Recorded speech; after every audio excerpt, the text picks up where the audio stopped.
तीन चोर की कहानी। बहुत दिनों की बात है। किसी शहर में रमन, घिसा और राका तीन चोर रहते थे। तीनों को थोड़ा थोड़ा विद्या का ज्ञान था। तीनों चोरों को विद्या का ज्ञान प्राप्त होने के कारण बहुत घमंड था।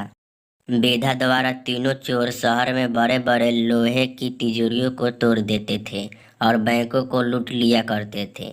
इस तरह तीनों चोरों ने शहर के लोगों की नाक में दम कर रखा था। एक बार तीनों चोरों ने एक बड़े बैंक में डकैती करके सारा माल उड़ा दिया। तब पुलिस को खबर हुई तो तीनों चोरों को पकड़ने के लिए तलाश करने लगी। मगर तीनों चोर पास ही के एक घने जंगल में भाग गए। तीनों चोरों ने देखा कि जंगल में बहुत सी हड्डियां बिखरी पड़ी हैं।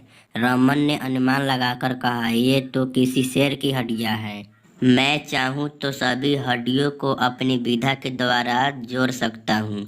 घिसा को भी विधा का घमंड था, सो वह बोला, अगर ये शेर की हड्डियां है तो मैं इनको अपनी विधा द्वारा शेर की खाल तैयार कर उसमें डाल सकता हूँ।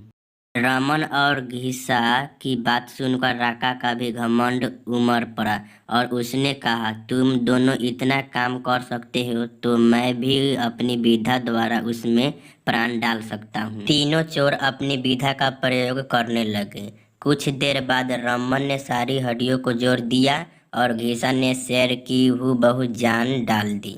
थोड़ी देर में तीनों चोर सामने एक जीवित भयानक शेर को देखकर थर थर कांपने लगे। मगर शेर के पेट में तो एक दाना नहीं था। वह भूख के मारे गजरता हुआ तीनों चोरों पर हमला कर बैठा और मार कर खा गया। शेर मस्त होकर घने जंगल की ओर चल दिया। कहानी से शिक्षा। दोस्तों, इस कहानी में हमें यही शिक्षा मिलती है कि कभी घमंड नहीं करना चाहिए। घमंडी को हमेशा दुख का ही सामना करना पड़ता है।